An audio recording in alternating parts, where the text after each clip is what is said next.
I'm a cookbook author and cooking instructor, and I have lots of techniques to make your cooking life a whole lot easier. Today I'm going to focus on candied nuts. I love making candied nuts because I can use just the right amount of high quality sweetener to bring out that great nutty taste. These candied nuts are so versatile too. They're wonderful on breakfast cereals, on desserts, on soups and salads. Just a light sprinkling will really bump up a dish beautifully. I also like that they stay fresh for up to 2 months at room temperature, so they make great hostess gifts and holiday presents. So today I'm going to start with candied pecans, and I could do this with almonds or hazelnuts or walnuts as well. I have 1 cup of pecans here. I'm mixing this with 2 tablespoons of maple syrup and 2 tablespoons of maple sugar. Mixing this together here. The maple syrup is going to help the maple sugar stick really nicely.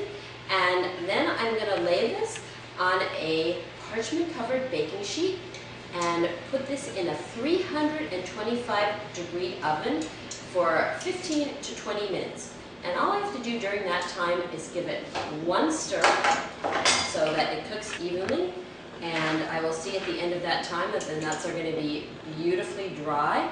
And I'll let them cool a little while, and they're going to be ready to go.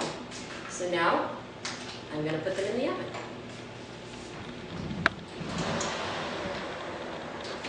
This next one I'm making is candied cashews with coconut. So I have a cup of cashews here, half a cup of dried coconut, unsweetened, and a little bit of maple sugar.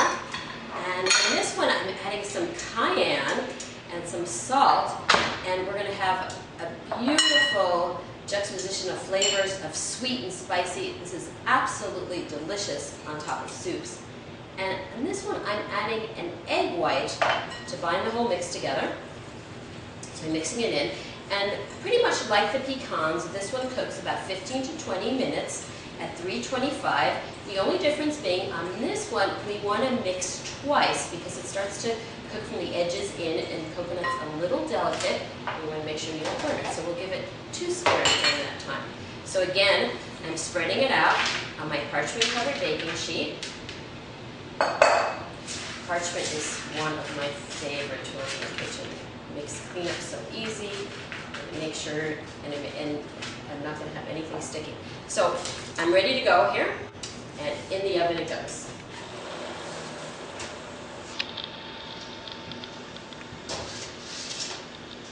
Just taking them out of the oven to give them a little stir, and notice I took them out so I don't lower the temperature in the oven there.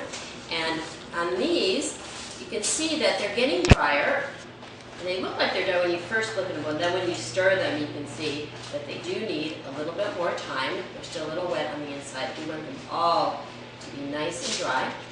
And on this one here, this one, remember I said we're going to need to stir it twice. So this is the first stirring. Just moving the outside in and the inside out, spreading it out a little bit. And now these are ready.